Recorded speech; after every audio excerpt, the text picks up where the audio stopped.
tourbillon, c'est quelque chose qui... un tourbillon, c'est quelque chose qui emporte, qui peut même emporter un bateau. Alléluia. Amen. Donc c'est quelque chose de puissant, c'est quelque chose de fort, c'est quelque chose d'irrésistible. Alléluia. Amen. On nous parle ici que les doctrines et les fausses doctrines sont comme des tourbillons, sont comme des vagues puissantes qui sont capables de nous emmener au loin. Loin de la foi, loin de Jésus, loin de la vie de sainteté. Alléluia. Amen. Continue. Trompés par des hommes recourant à la ruse. Trompés par des hommes recourant à la ruse. Pour entraîner les autres dans l'erreur. Et pour entraîner les autres dans l'erreur. Donc faisons attention aux gens qui s'approchent de nous. Faisons attention aux gens qui parlent dans nos oreilles. Parce qu'il y a des personnes rusées. Alléluia. Amen. Il y a des personnes équipées, ointes par l'onction de la ruse.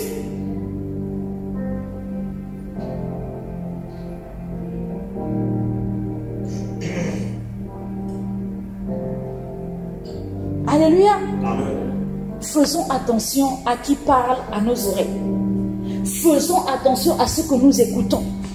Il y a des choses qui nous font perdre la raison. Il y a des enseignements qui te déroutent dans ta foi. Il y a des livres. Même si quelqu'un vient, il se présente devant toi, je suis chrétien. Il te présente un livre. Fais attention. Parce que la lecture de ce que tu vas lire, je ne sais pas si ça te dit la lecture de ce que tu vas lire, mais la lecture que tu t'apprêtes à faire, ça peut t'emporter loin et loin de la foi.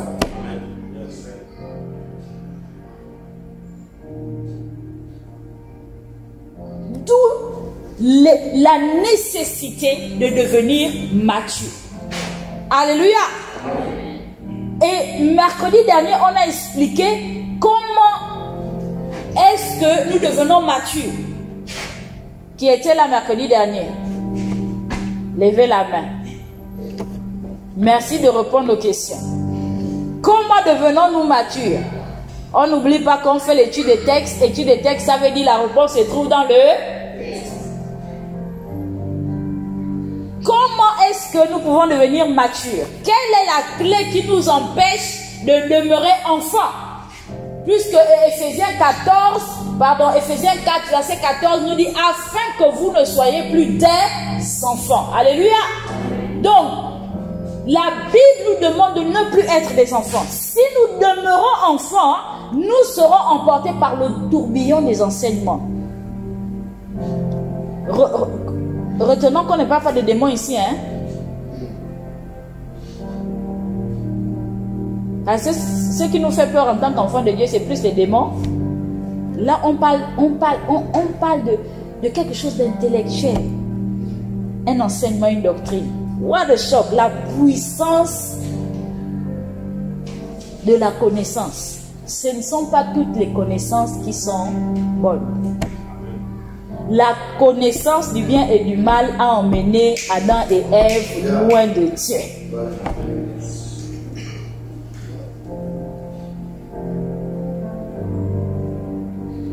Amen. Amen. La connaissance de l'arbre du bien et du mal a amené Adam et Ève loin de Dieu. Donc, quand on est souvent en train de nous dire dans nos familles, ouais, c'est une connaissance. Nous aussi, on avait une connaissance. Nous aussi, on a certains pouvoirs. Nous, les Africains, faisons attention. Toute connaissance n'est pas bonne.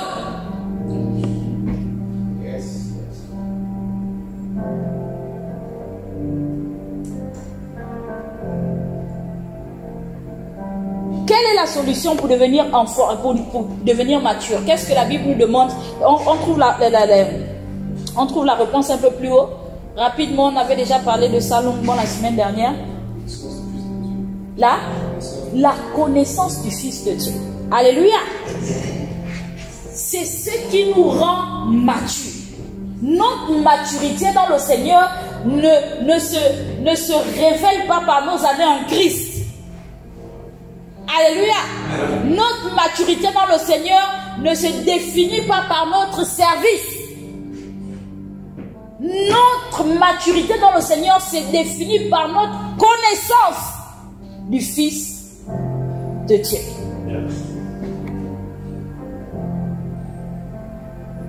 C'est ça qui fait de nous des caciques en Christ. Ça veut dire que quelqu'un peut être né il y a 1 an en Christ, mais il a une connaissance de Jésus qui te dépasse, toi qui as déjà fait, qui est chrétien depuis 1960. Ce ne sera pas ton cas au nom de Jésus. Amen.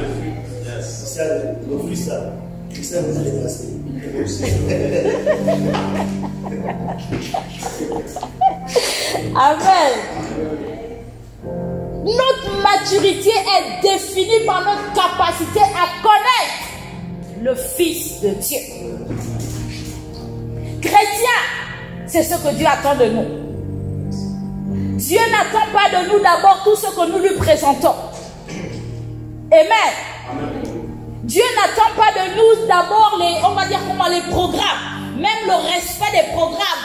Et je ne sais pas tout ce que nous faisons. Ce que Dieu attend de nous, c'est de grandir dans la connaissance de son Fils. Pourquoi? Parce que c'est ce qui nous empêche d'être emportés par le tourbillon des doctrines. Waouh, c'est une très belle version, hein? Tourbillon des doctrines. Et nous avons appris que les doctrines, ce sont des enseignements. Regardez la puissance puissance de la menace des enseignements. J'ai vu les enfants, à l'époque, quand je travaillais encore avec les jeunes, tu es en train de leur parler de Jésus, ils viennent te dire, pasteur, c'était la première fois que j'entendais le mot, les gnostic.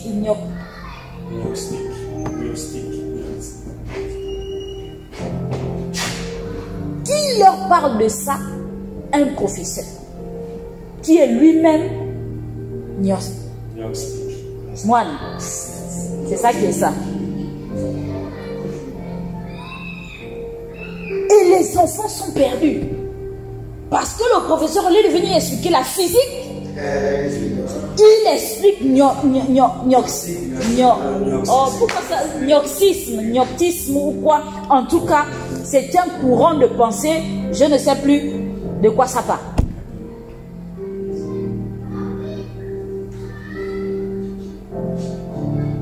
Faisons attention aux enseignements. Faisons attention aux doctrines. C'est pourquoi n'écoutons pas tout et n'importe quoi. Ne donnons pas nos oreilles à tous ceux qui s'appellent enfants de Dieu, pasteurs, prophètes et que sais-je encore.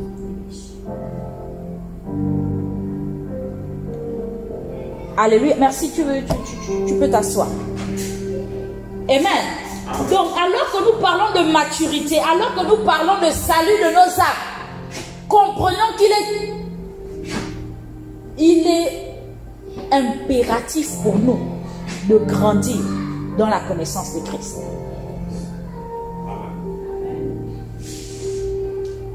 Sinon, nous ne tiendrons pas face au tourbillon, face aux vagues. La vague emporte. Moi, je suis de la côte. Père, mère, je suis de la côte. Ici, là même, c'est le jeu. La plage d'ici, c'est le jeu. Chez moi, à Mayumba, c'est l'océan. Là-bas, quand tu dis je m'en vais à la plage, on te fait la liste de tous ceux qui sont morts avant toi. Tous ceux qui sont morts en y allant. C'est pour dire que la vague de là-bas, ça te balaie et sérieusement. Ici, on se lave encore. Là-bas, tu admires seulement. Tu vois la puissance des flots. De loin, tu marches sur les... On appelle ça comment? Sur le sable, et puis c'est tout. Bon, il y a toujours les inconscients, les insensés. Donc, on peut dire que quand une vague arrive, ça balaie sur son passage. Alléluia. Amen. Et on nous parle, et mercredi dernier, je disais, notre foi est en danger. Si nous ne devenons pas matures, c'est notre foi qui est en danger. Et j'expliquais que notre foi est un trésor. Parce que si le diable, si les doctrines ont pour cible notre foi, c'est que notre foi est un trésor.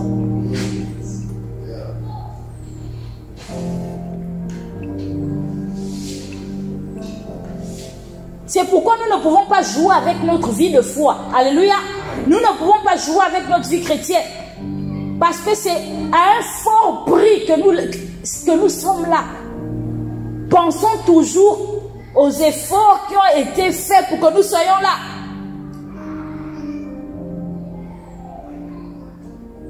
Donc ne laissons pas passer ça comme ça.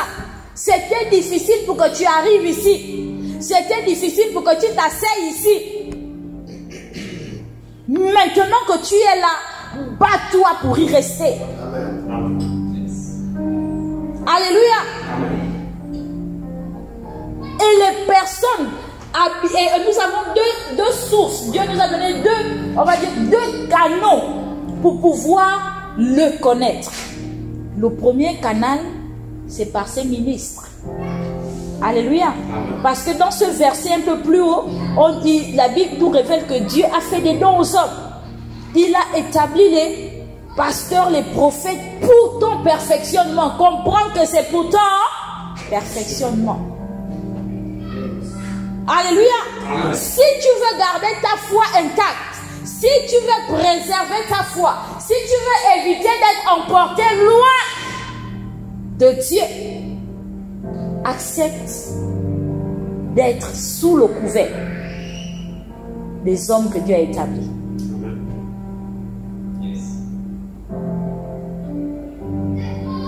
Accepte d'être assis afin que les hommes que Dieu a établis t'enseignent.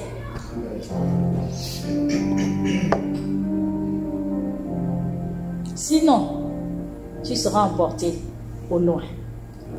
Et ta foi fera naufrage. Ce sont des choses que nous devons comprendre en tant que chrétiens. Alléluia. Ce sont des choses que nous devons accepter. Et ce sont des choses que nous devons pratiquer. Amen. Donc le premier canal, c'est véritablement de se mettre sous le couvert, sous le magistère, sous les, on va dire comment, sous quel autre mot je peux trouver? Sous les ailes, sous la couverture des hommes que Dieu a établis sur nos vies. Le deuxième canal, c'est que nous-mêmes, nous devons chercher à connaître ce Jésus-là. Parce que ces hommes-là, ces personnes-là ne sont pas avec nous tout le temps. Vrai ou vrai? Ils ne sont pas avec nous tout le temps.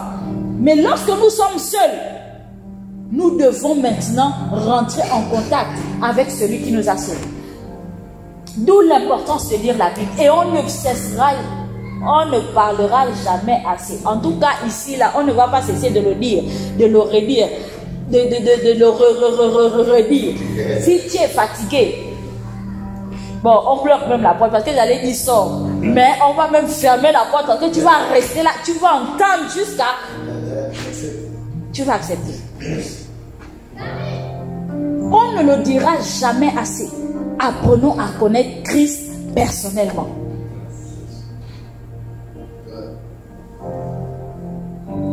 Pour garder notre foi.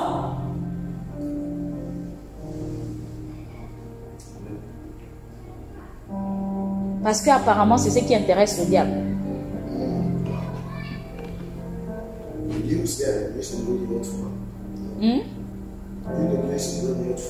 Bon, c'est pour nous faire du bien. Pour nous faire du mal, oui.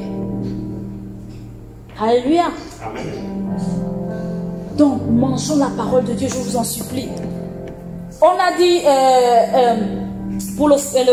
est-ce qu'on peut lire Éphésiens 4, verset 11? Parce que là, on parle pour le perfectionnement des saints en vue de l'œuvre du ministère. Alléluia. Amen. Donc, nous sommes appelés à être perfectionnés pour servir Dieu. Alléluia. Appelé à être perfectionné pour servir Dieu.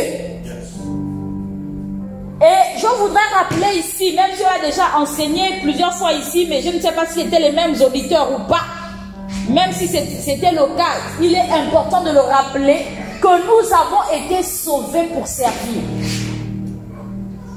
Dis-moi Amen. Amen. Tu n'as pas été sauvé pour rester chez toi, pour faire ce que tu veux. Non, non, tu as été sauvé pour servir. Amen. Tu as été enrôlé dans l'armée de Dieu. Tu as été enrôlé dans le service pour Dieu. Alléluia. Dans Exode 8 au verset 1, c'est Dieu qui envoie Moïse et Aaron. Il dit, va chez Pharaon, dis-lui qu'il n'avait qu'à libérer mon peuple, qu'il le laisse aller afin qu'il me serve. Donc, quand Dieu nous sauve, c'est pour le servir. Et lorsqu'on parle de service, on parle d'adoration.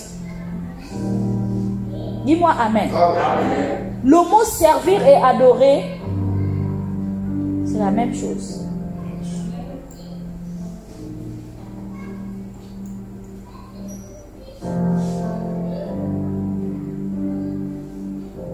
Alléluia. Amen. Il est important pour nous, je suis en train de dire, il est important pour nous de devenir matures. Pourquoi nous devons devenir matures? Pour éviter d'être emportés loin de Dieu par les tourbillons de, comment ça s'appelle, des doctrines. Amen.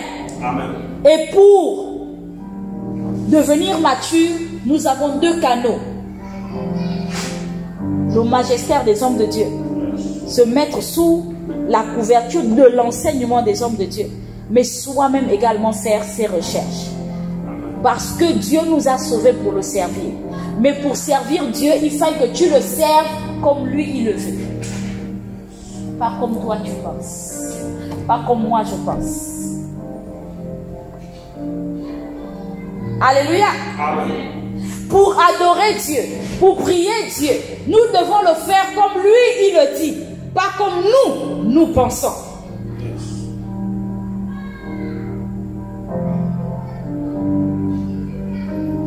C'est pourquoi il est important de connaître ce Dieu-là. Amen, amen. Amen.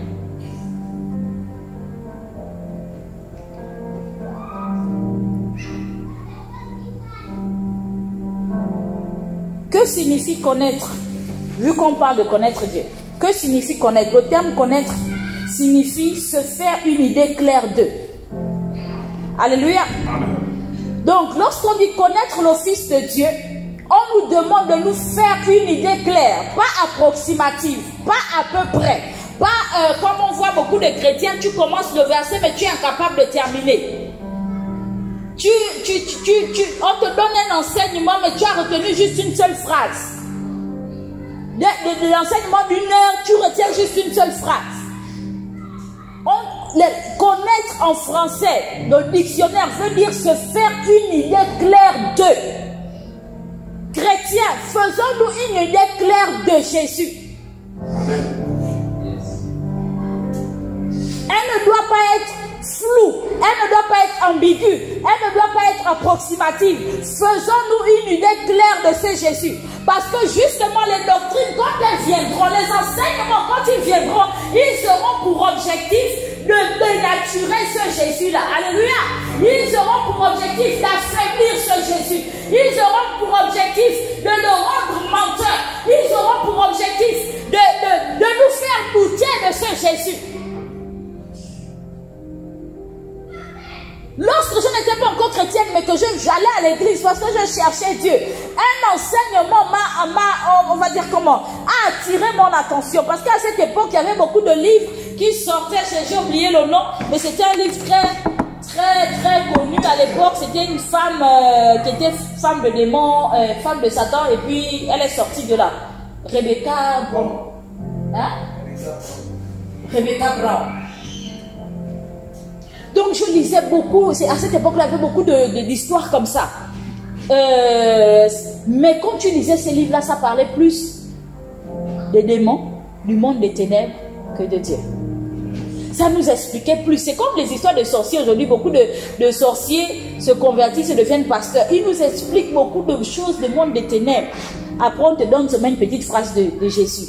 Après, on t'explique encore beaucoup de choses du monde des ténèbres. Ah, c'est pourquoi on te dit que non. À l'époque, quand moi j'étais sorcier, nous on allait dans les toilettes pour prendre le pipi des gens, pour prendre l'eau qui coule. Tu vois, quand on se lave, on appelle ça comment, les douches du dehors là. Nous on allait prendre l'eau. Tu commences à nourrir. Ah, oh, non, je ne dois plus me laver parce que l'eau.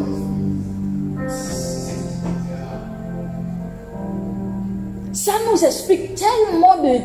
En fait, ce sont des connaissances que Dieu n'a jamais voulu qu'on acquiert.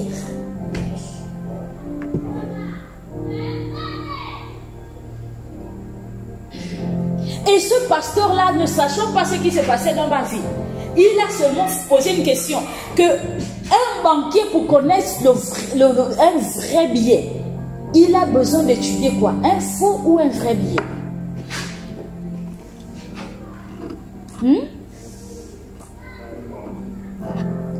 Pour connaître le vrai billet, on a besoin d'étudier quoi? Le faux ou le vrai? On a besoin de connaître le faux. Qui est pour le faux? Le faux billet. Qui est pour le vrai? Qui s'abstient? Parce qu'il y a aussi les abstentions. Les abstentions. Je n'ai pas vu vos mains ici là. Tony, tu es pourquoi? Pour connaître un vrai billet, on a besoin de connaître, d'étudier quoi? Le vrai ou le faux? Toi, tu t'abstiens.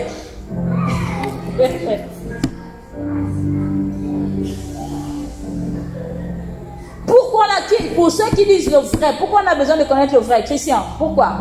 Parce que si quand on étudie un vrai billet, pourquoi le distinguer? Il est important de connaître le vrai parce que c'est à partir du vrai que tu pourras distinguer que dans le faux, il manque telle ou telle chose qui permet de savoir que c'est ça. Exactement. Parce que le faux, il y a plusieurs faux. Tu ne pourras pas étudier tous les faux qui existent. Parce que le premier faux, l'erreur peut être en haut. Le deuxième faux, l'erreur peut être au milieu. Le troisième faux, l'erreur peut être à gauche, à droite. Tu ne pourras pas tous les étudier. Mais ce dont tu as besoin, c'est de connaître le vrai.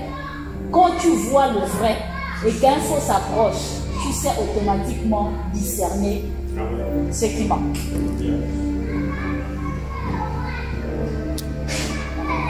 Amen.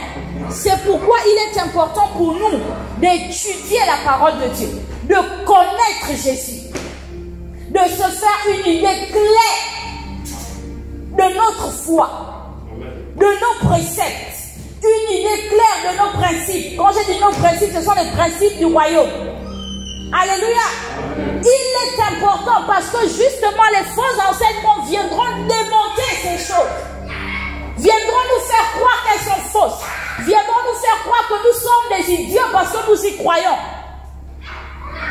Faisons-nous une idée claire de notre Jésus. Alléluia. Nous sommes dans le verbe connaître. Qu'est-ce que ça veut dire connaître? Connaître veut également dire en avoir de l'expérience. Connaître Jésus, c'est savoir des choses sur lui, mais c'est également de faire les expériences de ce que tu sais sur lui. Amen. Alléluia. Beaucoup de chrétiens connaissent Dieu seulement de nom. C'est pourquoi on est capable d'aligner.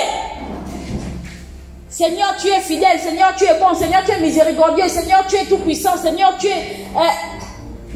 Quelle est l'expérience que tu as de la bonté de Dieu? Quelle est l'expérience que tu as de la fidélité de Dieu? Quelle est l'expérience que tu as de la sainteté de Dieu? Quelle est l'expérience que tu as du secours de Dieu? Que peux-tu dire sur ce que tu sais de Dieu? Quelles sont les expériences que tu as vécues qui te permettent de témoigner de ta foi, de témoigner de ce Jésus? Comme ça, le jour, une doctrine viendra pour démontrer quelque chose, pour démontrer un pan de ce Jésus, tu diras non. Parce que moi, j'ai expérimenté cette facette de ce Jésus-là. Amen. Alléluia. Les amis, nous sommes en train de parler de connaître Dieu. Alors que le vent des doctrines frappe, alors que le vent des épreuves frappe, la Bible dit, ceux qui connaîtront leur Dieu. Ceux qui connaîtront leur Dieu. La connaissance de Dieu, c'est ce qui nous permet de tenir ferme, d'être inébranlable lorsque les tempêtes s'élèvent. Parce que assurément, elles vont se lever.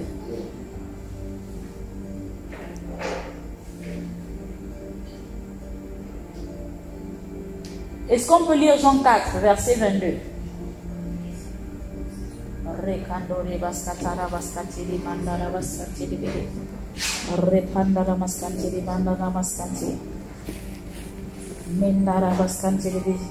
Jean 4, verset 22 à 24.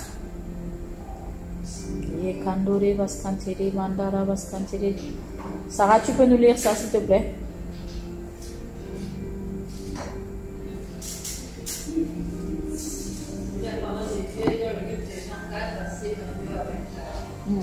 Vous adorez ceux que vous ne connaissez pas. Nous, nous adorons ceux que nous connaissons, car le salut vient des Juifs. Mais l'heure vient, et elle est déjà venue, où les vrais adorateurs adoreront le Père en esprit et en vérité. Alléluia. Amen. Car ce sont là les adorateurs que le Père demande. Dieu est esprit, et il faut que ceux qui l'adorent en esprit et en vérité. Amen. Amen. Le Seigneur Jésus est en relation, en communication avec quelqu'un qui se dit connaître Dieu. Quelqu'un qui se dit prier Dieu. Et il va lui dire, la femme samaritaine, il dira à cette femme, vous adorez ce que vous ne connaissez pas. Et comme on a vu que adorer et servir c'est la même chose, on peut changer ça en disant, vous servez celui que vous ne connaissez pas. Beaucoup de chrétiens servent Jésus sans connaître Jésus. On vient balayer, on vient chanter, on vient de filmer, on assiste au programme, mais on ne connaît pas Jésus. On ne parle pas de celui qui est mort à la croix pour nous, parce que ça c'est la récitation. Alléluia. On récite les choses. La preuve c'est que quand on nous demande d'expliquer, nous sommes incapables d'expliquer. Quand on parle de connaissance, c'est-à-dire tu sais et tu es capable d'expliquer.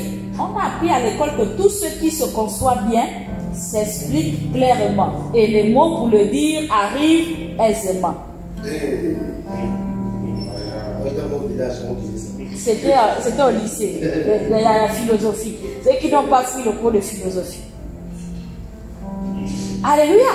Ce qui démontre que tu connais une chose, c'est ta capacité à parler de cette chose. C'est ta capacité à expliquer ce concept. Ce qui demande que tu connais Jésus, c'est que tu ne peux pas te taire là où on insulte Jésus. Tu ne peux pas te taire là où on insulte l'église, là où on vilipende l'église. Tu ne peux pas te taire là où les principes de Dieu sont bafoués. Tu connais Jésus. Amen.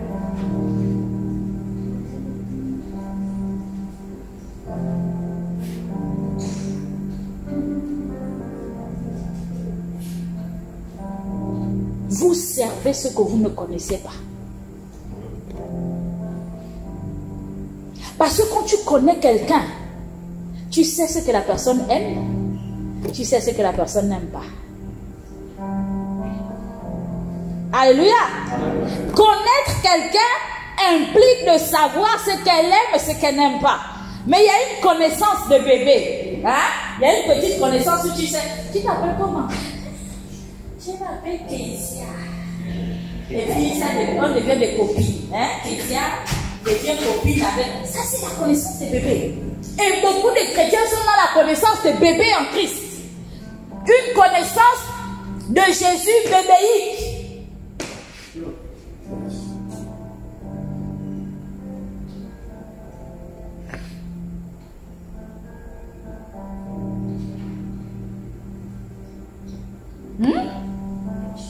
Connaissance bébéique, enfantine. Jésus est mort pour mes péchés. Explique, Jésus est mort pour tes péchés. Jésus était juif. Toi, tu es Bakota. Explique la relation qu'il y a entre un juif et toi, fils de Makongogno. Enfant d'Akuma Meyon.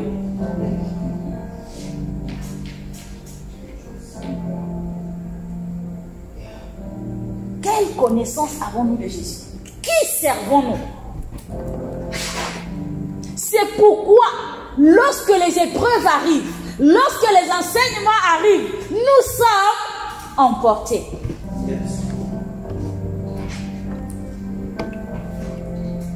Combien de chrétiens ont été détournés? Combien? Par la tradition, par les rites, par les boîtes de nuit. Toi, non, je suis chrétien, je ne peux pas, laisse-nous ça. Les hommes habiles.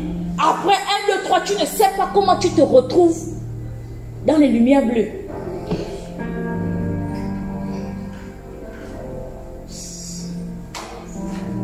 Emporté par une vague de doctrine. Vous adorez ce que vous ne connaissez pas. C'est Jésus qui parle là.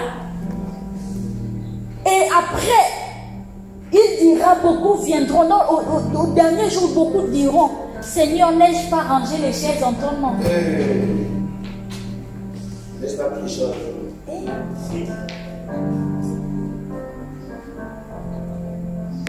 N'ai-je pas fait écodime en ton nom, Seigneur?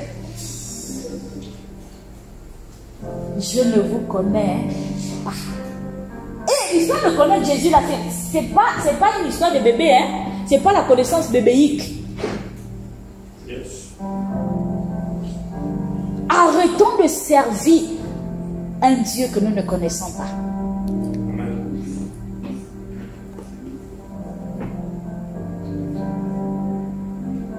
Parce que comme j'expliquais hier ici, la connaissance amène la crainte.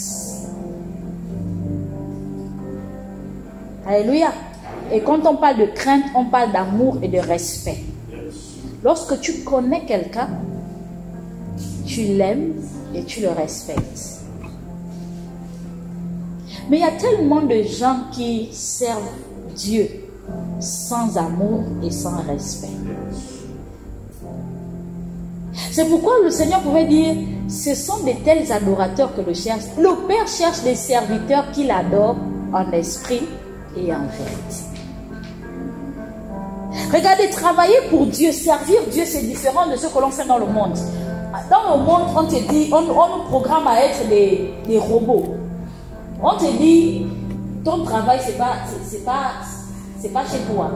Les gens que tu vas rencontrer là-bas, ce ne sont pas tes amis. Donc tu pars, tu vis une vie. Dès que tu sors du bureau, tu laisses ça là-bas. Tu fais un travail parce que tu sais qu'à la fin du mois, tu as ton salaire. Que tu aimes ou que tu n'aimes pas, tu fais.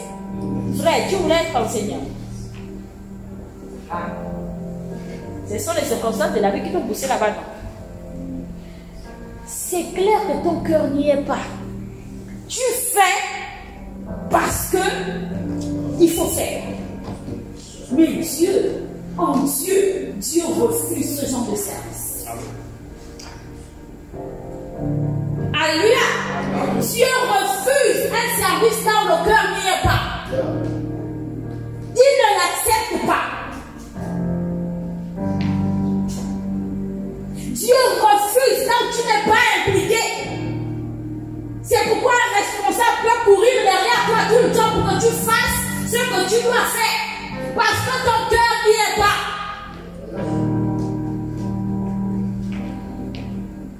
Parce que tu as l'impression que c'est comme au travail.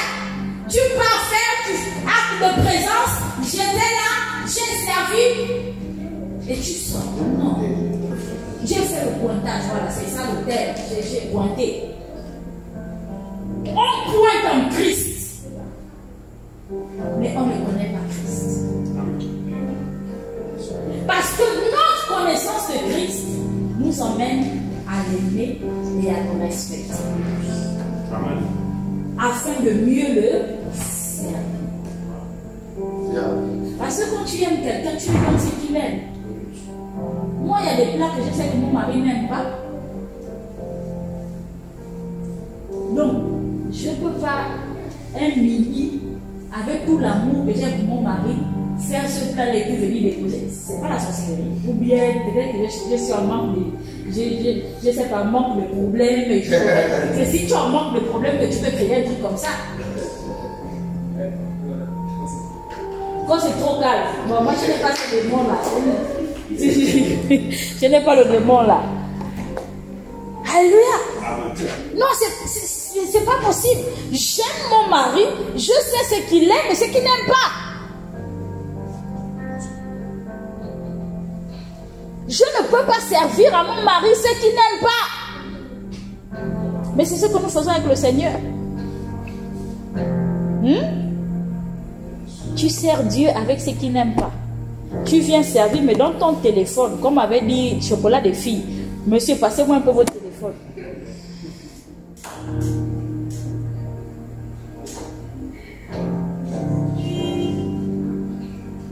Donc, si on pouvait recenser seulement, dire comme ça aux machines, donne-moi un peu ton téléphone, enlève le code.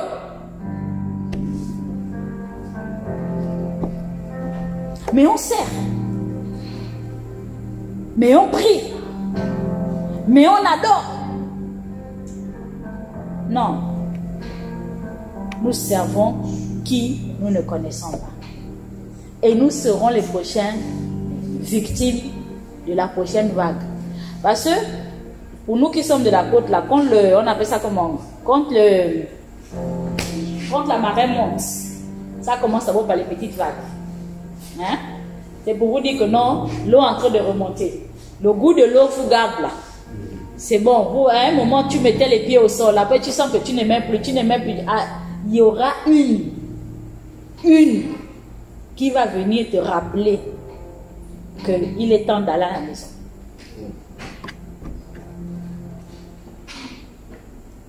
Donc, si nous ne devenons pas matures, nous serons les prochaines victimes, les prochaines grandes vagues. Peut-être que pour les petites là, tu vois, parce que quand on va à la plage, là, quand il y a les vagues là, tu vois, il y a le coup tu sautes.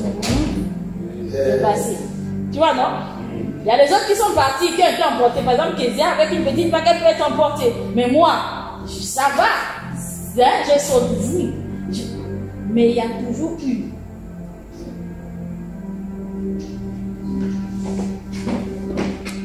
Connaissons le Seigneur. Alléluia.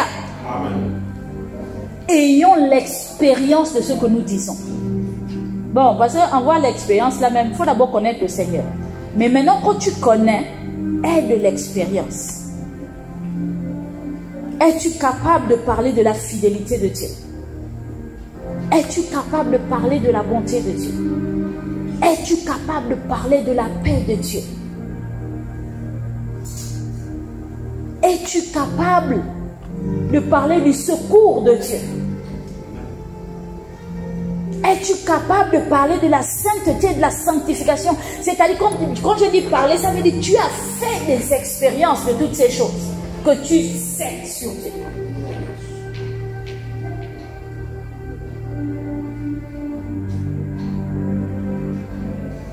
C'est ce qu'on appelle connaître Dieu. Arrêtons de balbutier. Pour ce qui est des choses futiles, banales et tout le reste, tu es capable d'introduction, développement, thèse, antithèse, synthèse. On est capable de le faire. Mais pour l'Église, pour les choses du Seigneur, impossible. Alléluia. Amen. Donc, connaître Jésus est important pour mieux le servir. Arrêtons de servir Dieu de façon, en fait, sans nos cœurs. Parce qu'il y a une parole qui dit, ce peuple m'honore des lèvres, son cœur est éloigné de moi.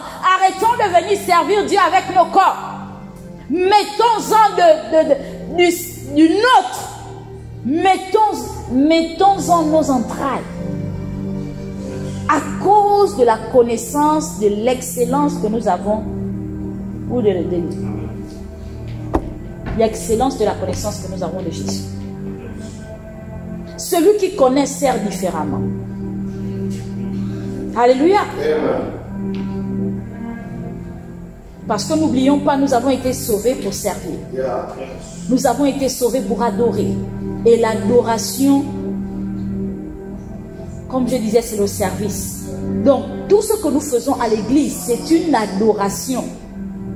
Nous rendons un culte à Dieu par notre service.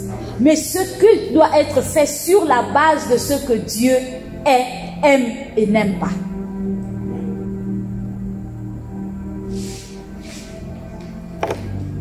Donc, connaître Jésus, c'est connaître ses lois, c'est connaître ses principes, c'est connaître ce qu'il aime, ce qu'il n'aime pas. Ce qu'il est ou ce qu'il n'est pas. Il y a quelque chose qui m'énerve souvent quand j'entends ça. Les païens disent souvent, dans la blague, ah non, c'est pourquoi Dieu a voulu être au ciel et puis nous sur la terre. Dieu est allé se cacher au ciel. À chaque fois que j'entends ça, je réagis. Je ne laisse pas passer cette bêtise. Mon Dieu n'est pas loin. Il est très près. Il est près des hommes. Et il parle aux hommes. Dieu ne se cache pas au ciel. Dieu est avec nous tous les jours. Il nous parle. Donc nous devons savoir ces choses pour pouvoir les corriger dans nos familles, dans nos lieux de travail, dans nos réunions. Nous devons savoir qu'est-ce que Dieu est et qu'est-ce qu'il n'est pas.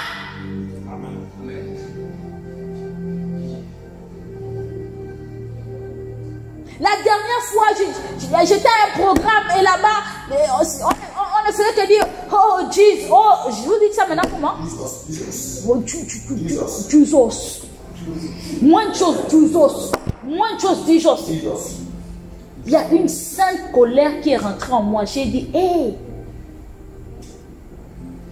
la Bible déclare, tu ne prendras pas le nom de l'Éternel, ton Dieu, en vain. Si les païens s'amusent avec, laissez-les faire. Mais vous, chrétiens, à cause de la connaissance que vous avez de Dieu, ne jouons pas avec le nom de Jésus.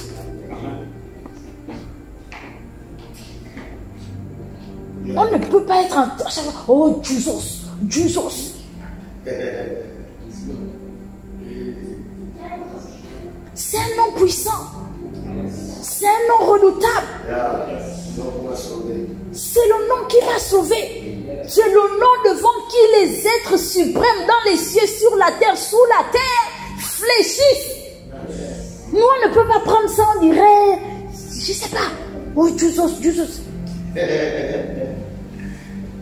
Mais ça se passe devant les chrétiens et ça se fait même chez les chrétiens.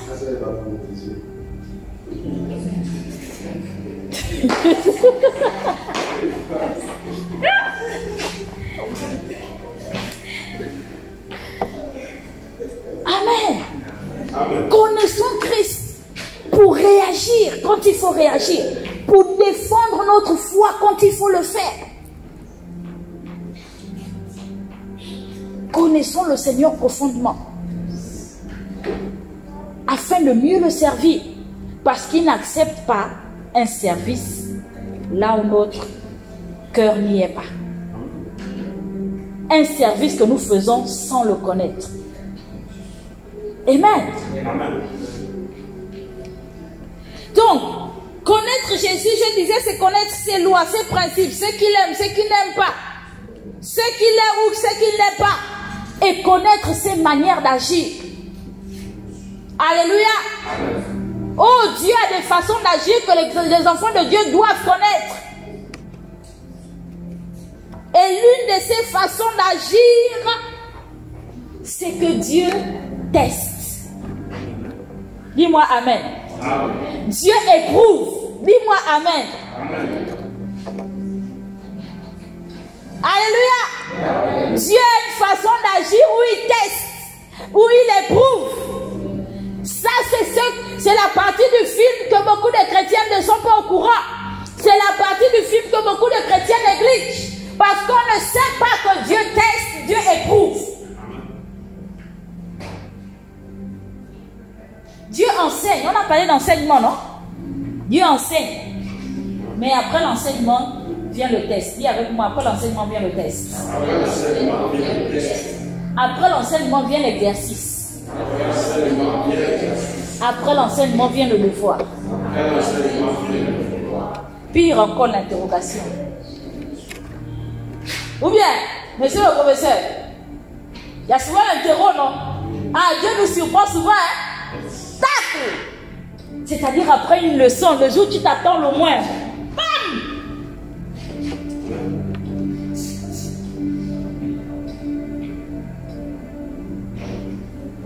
Le salut, la rétention des âmes se fait par la connaissance des manières d'agir de Dieu. Parce que les épreuves sont quelque chose qui nous font perdre l'âme ou qui emmènent beaucoup à chuter. Les épreuves. Alléluia. Amen.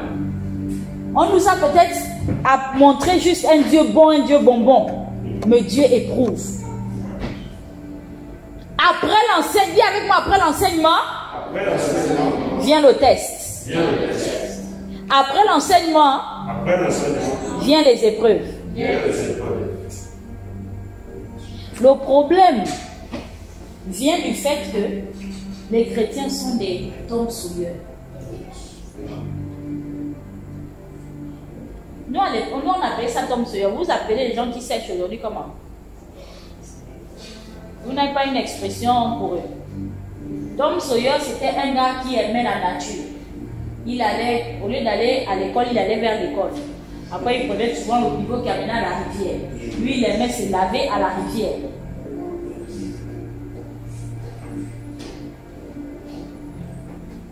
Le problème aujourd'hui, pourquoi beaucoup de chrétiens tombent? Pourquoi beaucoup de chrétiens sont emportés par les tourbillons? C'est parce que quand le test arrive, vous voyez, quand tu n'as pas étudié la leçon, non? Tu te tapes la tête pour te rappeler de quelque chose que tu n'as pas étudié. Rien ne vient.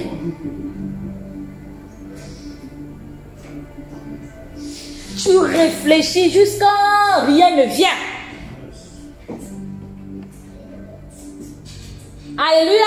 Amen. Rien ne vient. Parce que quand on a donné la leçon, tu n'étais pas.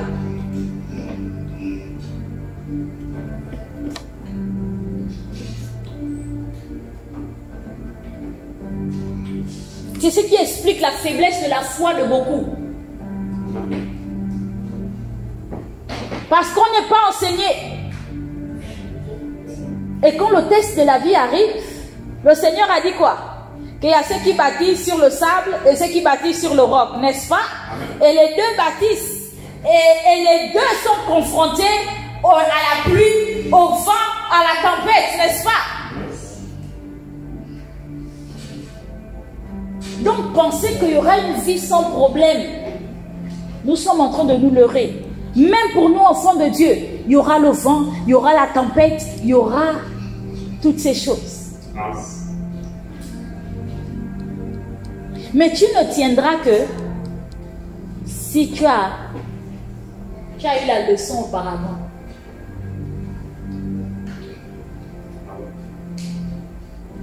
Alléluia. C'est si tu as eu la leçon que tu sauras comment passer le test. Parce que les épreuves ou les tests sont les problèmes. Sont les problèmes, les pressions, les tensions. Comment réagir face à ça? Parce que nous disons que nous aimons Dieu, non? Nous disons que nous voulons servir Dieu, non? Nous disons que nous sommes chrétiens. Seigneur, je te fais confiance. Dieu dit d'accord, il n'y a pas de problème. Moi, je sais que tu ne me fais pas confiance. Mais toi, tu es tellement convaincu que tu me fais confiance. Je veux te montrer, hein? Tu me fais confiance, mon attends. Il envoie une situation.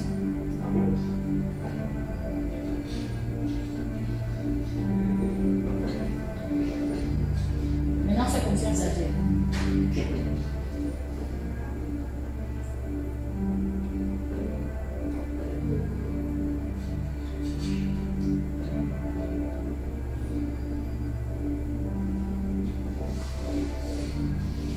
Alléluia. Lisons Deutéronome 8, on va finir par là. On va continuer, on va développer ce thème. Parce que c'est ce qui fait perdre beaucoup de chrétiens. La foi. C'est ce qui emporte beaucoup de chrétiens loin de Dieu. Les tests et les épreuves. Hein?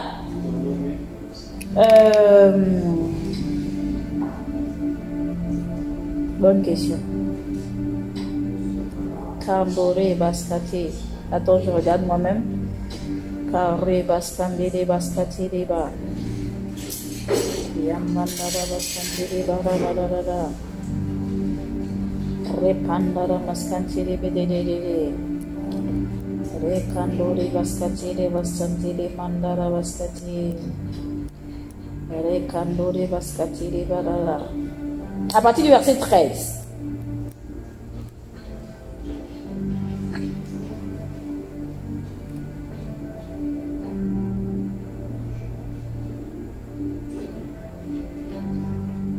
Rapidement.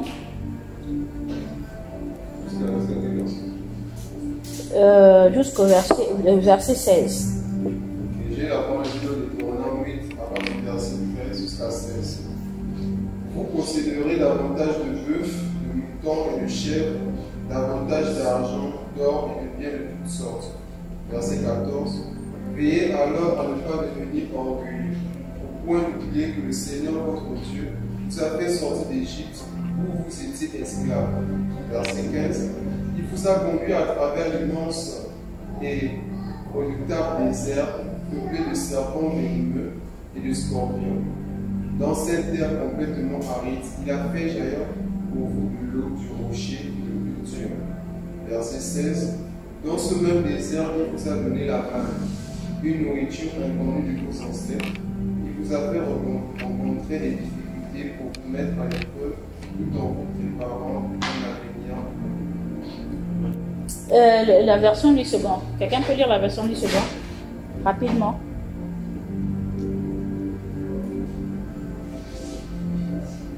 Merci, tu peux t'asseoir. Deutéronome 8, verset 13 à 16. Lorsque tu feras multiplier ton pot et ton menu bétail, s'augmenter ton argent et ton or, et s'accroître tout ce qui est à toi, prends garde que ton cœur ne sombre et que tu n'oublies l'Éternel, ton Dieu, qui t'a fait sortir du pays d'Égypte, de la maison de servitude, qui t'a fait marcher dans ce grand et affreux désert, où il y a des serpents roulants et des scorpions, dans des lieux arides et sans eau, et qui a fait jaillir pour toi de l'eau du rocher le plus dur, qui t'a fait manger dans le désert la manne inconnue à tes pères, afin de t'humilier et de t'éprouver pour te faire ensuite du bien. On parle de les manières d'agir de Dieu. Alléluia. Ici, on parle d'Israël. Israël qui était en esclavage. Que Dieu a sorti. C'était une délivrance, n'est-ce pas? Yes. Alléluia. C'était une délivrance. Mais après cette délivrance-là, pour ceux qui connaissent l'histoire, il y avait un chemin plus court. Dieu ne va pas les envoyer par le chemin plus court. Il va prendre un autre chemin. Et apparemment, dans ce chemin, c'est lui-même qui décrit. J'étais fait marcher dans cet affreux désert. Pardon, lisons encore. J'étais fait marcher par cet affreux désert, là où il y avait des serpents brûlants. Lorsque tu feras multiplier... Non, juste le verset 15 ou 16. 15. Qui t'a fait marcher dans ce grand et affreux désert où il y a des serpents brûlants, des scorpions, dans des lieux arides et sans eau, et qui a fait jaillir pour toi de l'eau du rocher de Dieu. Alléluia. Dieu parle des événements passés. Dieu fait passer le peuple d'Israël après une grande délivrance par un affreux désert. là où il y a des serpents, là où il y a des scorpions. Mais dans ça quand même, il fait jaillir l'eau du rocher le plus dur. Ça veut dire que Dieu agit quand même dans cette situation. Alléluia. Mais il dit pourquoi je l'ai fait. Pourquoi je l'ai fait? Pour t'humilier, pour t'éprouver et ensuite te faire du bien. Je disais que être mature, c'est connaître Dieu. Et une des choses que nous devons connaître de Dieu, c'est sa manière d'agir. Et une des manières d'agir de Dieu, c'est qu'après t'avoir enseigné, Dieu te teste. Dieu t'éprouve. Alléluia. Ça, c'est ce que beaucoup de chrétiens, nous ne savons pas. Il nous... Et l'une des choses qu'il fait, c'est qu'il nous met dans des situations humiliantes. Waouh!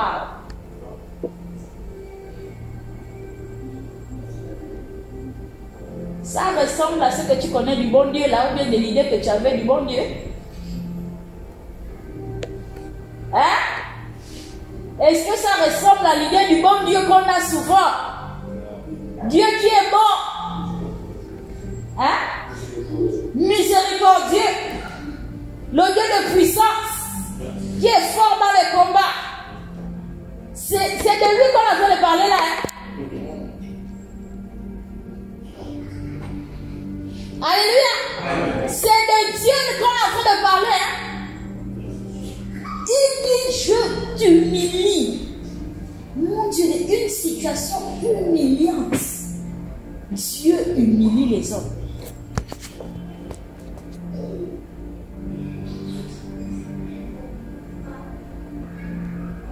Vous savez ça de Dieu? Vous savez ça de lui? Un peu, non? C'était vague, hein? On avait quand même entendu un peu parler. Mais là, c'est frappant, n'est-ce pas? Dieu nous éprouve en nous faisant passer par l'humiliation. Et quand il nous met dans l'humiliation, il nous regarde. Comment tu réagis? Tu as dit que tu me faisais confiance, non?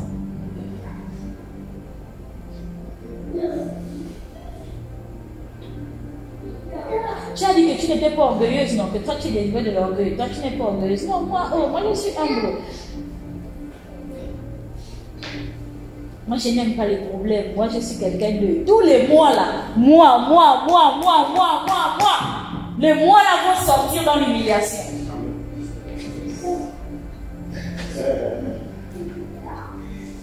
Alléluia. Les mois sortent dans l'humiliation. C'est là où tu apprends à te connaître. Dieu fait ça pour que nous apprenions à nous connaître. Pour que nous voyions nos propres motivations. C'est pour que nous voyions jusqu'où nous sommes prêts à suivre Dieu. Parce que lui, il sait de toute façon.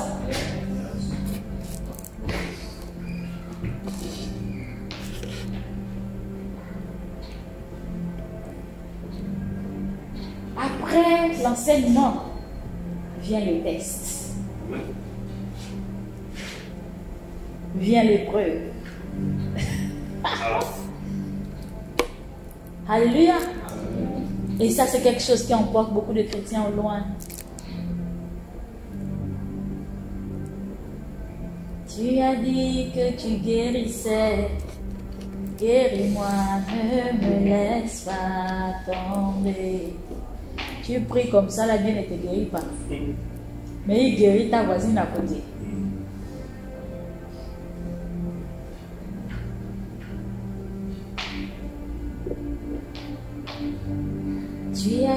On m'a dit que tu trouvais le travail. Donne-moi, ne me laisse pas tomber. L'autre à côté trouve le travail. Toi, tu ne trouves pas. C'est toujours Jésus là-haut. C'est toujours Jésus là-haut.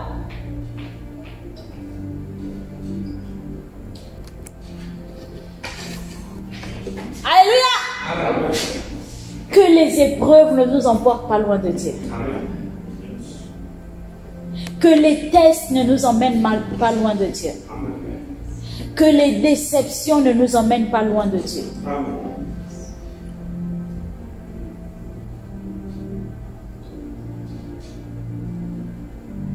nous comprenons qu'il y a juste des choses que Dieu veut faire sortir en nous. Alléluia. Je me rappelle, nous, quand on était enfants, on nous apprenait à nager en nous mettant sur le dos et puis en allant nous laisser. Tu es sur le dos du grand frère, tu es content, tu es contente. À la mer, le Mayumba, il y a, parce que là où il y a la mer, il y a une petite rivière qui se crée. Là où on pêchait les, on va dire quoi, les crevettes à la nasse. Donc tu montes sur le dos du grand frère, tu es là, et puis il fait, tu es content, t'as pas arrivé au milieu là-bas. Te voici maintenant. Mais dans ça là, tu apprends. Nos parents avaient la méthode dure pour nous apprendre les choses. Le blanc, il va prendre l'enfant, il dit tu fais comme ça. Tu fais comme ça, tu fais comme ça, tu bats les pieds. Nous, c'est toujours la violence. Alléluia. Ça ne passe plus.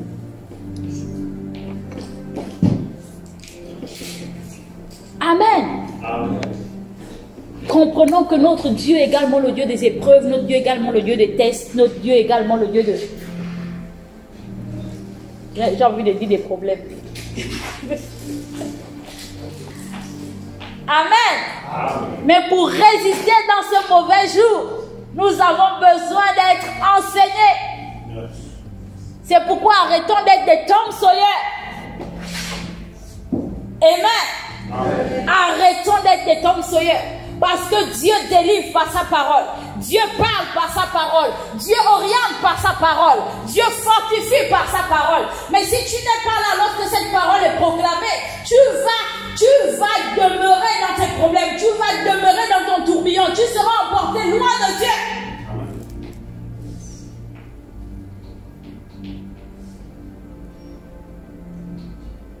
Alléluia. Les épreuves sont quelque chose qui emmène les chrétiens loin de Dieu. Les épreuves sont quelque chose. Mais nous devons comprendre que les épreuves font partie de la vie chrétienne. Les tests font partie de la vie chrétienne. Et ça vient après les enseignements. Parce que c'est l'instrument de Dieu pour nous emmener à un autre niveau. Même dans le monde, c'est ce qui se fait, n'est-ce pas? Pour passer en classe supérieure, tu passes les examens. Alléluia. Donc, comprends que là où il y a une pression, là où il y a une oppression, là où il y a un malaise, c'est la classe d'examen. Tu es en train de passer un examen. L'examen de foi, l'examen de confiance, l'examen de recherche de Dieu.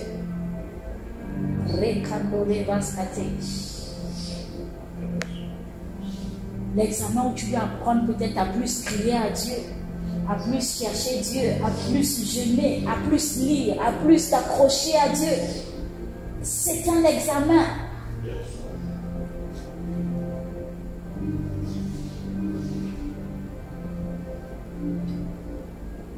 Mais c'est l'examen pour ta promotion. C'est l'examen pour ta bénédiction. Parce qu'il a dit, je vais t'humilier, t'éprouver, afin de te faire du bien.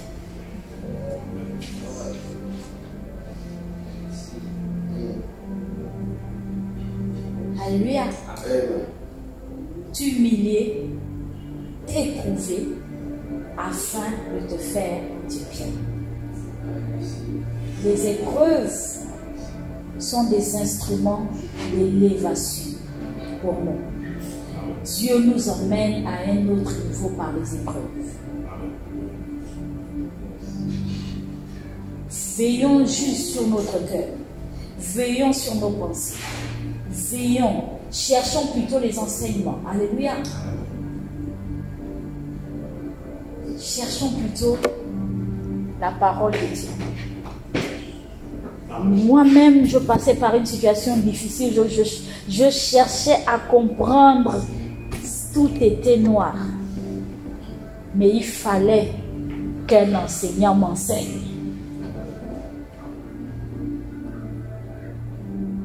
et que je comprenne qu'est-ce qui est en train de se passer dans ma vie. Et là, j'ai maintenant la force, j'ai l'assurance, parce que là où il y a le conseil, il y a la force. L'esprit de conseil et de force. Le Saint-Esprit, là où il y a le conseil, automatiquement vient la force. Et depuis que j'ai eu l'enseignement, oh, je suis forte. Parce que je sais que mon Dieu est à l'œuvre. Donc c'est lui, depuis les cieux, qui est en train de m'humilier, de m'éprouver, afin de me faire du bien. Oh Seigneur, fais. Seigneur, fais. Rekandole baskate. Exagère encore. Humilie-moi encore. Si l'objectif, c'est pour me faire du bien, si l'objectif, c'est pour, comme Job, me donner plus que ce que tu m'avais donné auparavant, Seigneur, exagère encore. Seigneur, fais encore. Seigneur, appuie encore. Seigneur, appuie encore. Seigneur, appuie encore. Je veux veiller sur mon cœur. Je veux davantage te chercher. Je veux davantage jeûner. Je veux davantage être sérieux. Parce que je veux voir le bien que tu as prévu pour moi.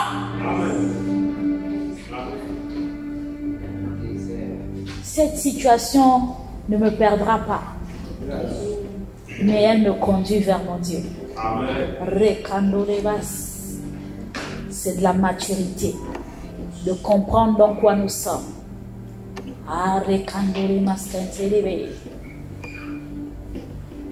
Il a promis d'être avec moi. Je m'accroche à lui, je m'accroche à lui, qui a promis d'être avec moi. Sa fidélité